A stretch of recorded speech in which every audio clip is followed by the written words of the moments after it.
தேவையான அளவு வெங்காயம், கருவேப்பிலை, பூண்டு, நம்ம குண்டு மிளகாய், தக்காளி நம்மளுக்கு எந்த அளவுக்கு சட்னி தேவையோ அந்த அளவுக்கு நம்ம கட் பண்ணி எடுத்துப்போம். அடுத்தது கடாய் வச்சு நம்ம வானல் நல்லா சூடானதுக்கப்புறம் தேவையான அளவுக்கு 2 ஸ்பூன் எண்ணெய் ஊற்றி எண்ணெய் சூடானதும் நம்ம தேவையான அளவுக்கு எண்ணெய் ஊற்றி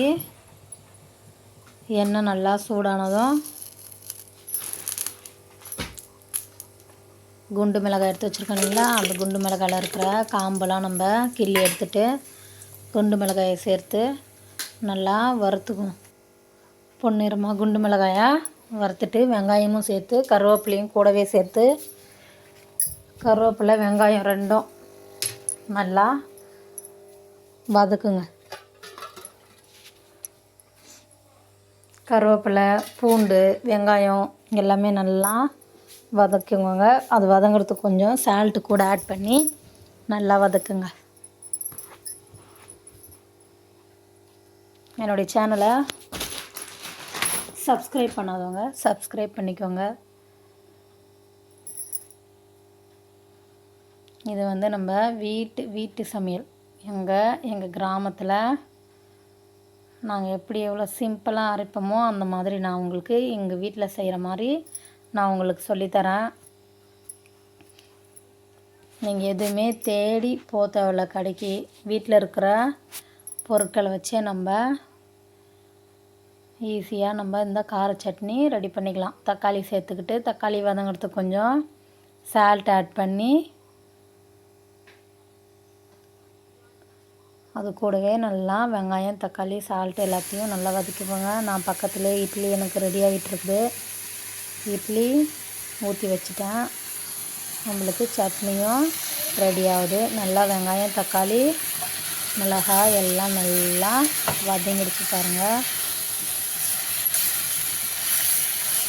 இந்த அளவுக்கு நல்லா பச்சை வாசனை போகிற அளவுக்கு நல்லா வதக்கிட்டு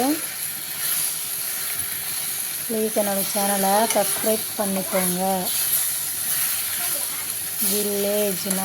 எங்கள் வில்லேஜில் நாங்கள் எப்படி சாப்பாடு, சட்னி எல்லாம் செய்வோமோ அந்த வீடியோஸ் எல்லாம் நான் உங்களுக்கு போடுறேன். ரொம்ப ஈஸியான முறையில் நீங்கள் செஞ்சு பாருங்கள். கண்டிப்பாகவே நல்லாயிருக்கும். இந்த மாதிரியும் செய்யலாமா அப்படின்றத நீங்கள் தெரிஞ்சுப்பீங்க கண்டிப்பாக செஞ்சு பார்த்தீங்கன்னா. இப்போ நம்மளுக்கு வெங்காயம், தக்காளி நல்லா வதங்கிடுச்சு. ஸ்டவ் ஆஃப் பண்ணிவிட்டு நம்ம ஆற வச்சுப்போம். வெங்காயம், தக்காளி எல்லாத்தையும் நல்லா ஃபேன் காற்றுல ஒரு 10 நிமிஷம் ஆற விடுவோம். ஆற விட்டு நம்ம அதை மிக்ஸி